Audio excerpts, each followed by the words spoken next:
mengidam-idamkan kalau saya bisa jadi presiden di mana harga turun, harga pangan turun, harga pupuk turun, harga benih turun, harga untuk rakyat kita turun, terjangkau.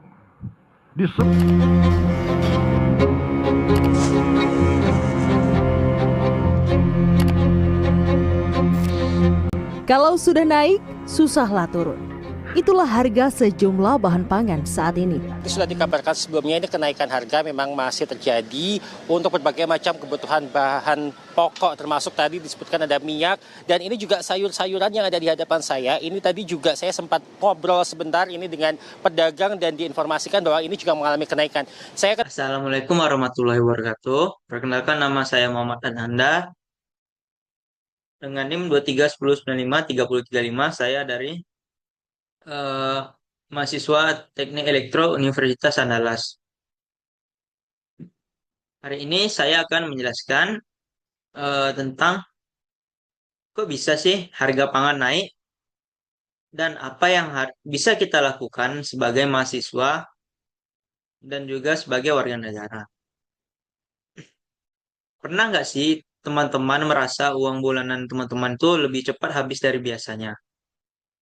Awal bulan masih bisa kita makan ayam geprek, jajan kopi, dan dimsum, serta jajanan-jajanan lainnya. Tetapi, menjelang akhir bulan, menu kita berubah menjadi mie instan dengan tingkat kreativitas kita yang semakin tinggi untuk mencoba berbagai varian mie instan lainnya. Lalu muncul pertanyaan, kenapa sih harga pangan harus terus naik? Dan sebagai mahasiswa, apa yang bisa kita lakukan? Sebelum menyalahkan dompet teman-teman yang semakin tipis, kita perlu tahu dulu penyebabnya. Harga pangan bisa naik karena banyak faktor. Misalnya cuaca ekstrim, eh, yang menyebabkan hasil panen yang berkurang, biaya transportasi yang meningkat, gangguan distribusi barang, atau meningkatnya permintaan masyarakat terhadap suatu komoditas. Ketika pasokan berkurang, sementara kebutuhan tetap tinggi, harga pun cenderung naik. Akibatnya, harga beras, telur, cabai, minyak goreng, dan bahan makanan lainnya itu ikut terdampak. Dan tentu saja, sebagai mahasiswa, menjadi salah satu kelompok yang langsung merasakan dampaknya. Biasanya ada tiga tipe mahasiswa. Yang pertama, si panik. Begitu harga cabai naik, harga eh, bahan pokok naik, mereka langsung merasa ekonomi nasional sedang runtuh. Yang kedua adalah yang pasrah.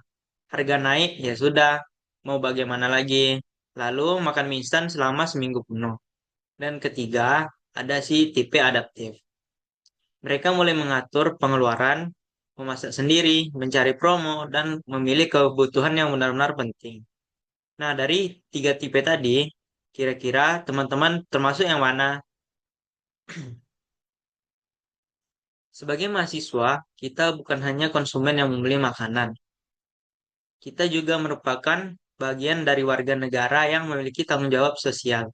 Sikap pertama yang bisa kita lakukan adalah menjadi konsumen yang bijak, membeli sesuai kebutuhan dan menghindari panic buying atau membeli secara berlebihan. Sikap kedua ialah mendukung produk lokal. Dengan membeli hasil pertanian dan produk dalam negeri, kita ikut membantu perekonomian masyarakat, serta mendukung ketahanan pangan nasional. Sikap ketiga adalah menggunakan media sosial secara bertanggung jawab. Jangan mudah menyebarkan hoax atau informasi yang belum jelas kebenarannya tentang kelangkaan atau kenaikan harga pangan, karena informasi yang salah dapat menimbulkan kepanikan di ruang lingkup masyarakat. Masalah pangan ini juga berkaitan dengan nilai-nilai Pancasila, terutama sila kelima, yaitu keadilan sosial bagi seluruh rakyat Indonesia. Artinya, setiap warga negara berhak memperoleh akses terhadap pangan yang layak. Selain itu, semangat gotong royong dalam kehidupan masyarakat juga menjadi bagian penting untuk menghadapi berbagai tantangan ekonomi bersama. Harga pangan mungkin akan terus mengalami perubahan. Namun, sebagai mahasiswa dan warga negara yang baik, kita tidak hanya dituntut untuk mengeluh, tetapi kita juga harus beradaptasi, berpikir kritis, dan mengambil langkah yang bijak. Karena pada akhirnya, menjadi mahasiswa bukan hanya soal belajar di ruang kelas, tetapi juga belajar menjadi warga negara yang peduli terhadap persoalan bangsa. Jadi, jikalau harga pangan sedang naik, menurut teman-teman, apa langkah yang paling efektif yang bisa kita lakukan sebagai mahasiswa? Tulis pendapat teman-teman di kolom komentar. Sekian dari aku. Jika ada salah dan kurangnya, mohon maaf. Wassalamualaikum warahmatullahi wabarakatuh. Sampai jumpa teman-teman.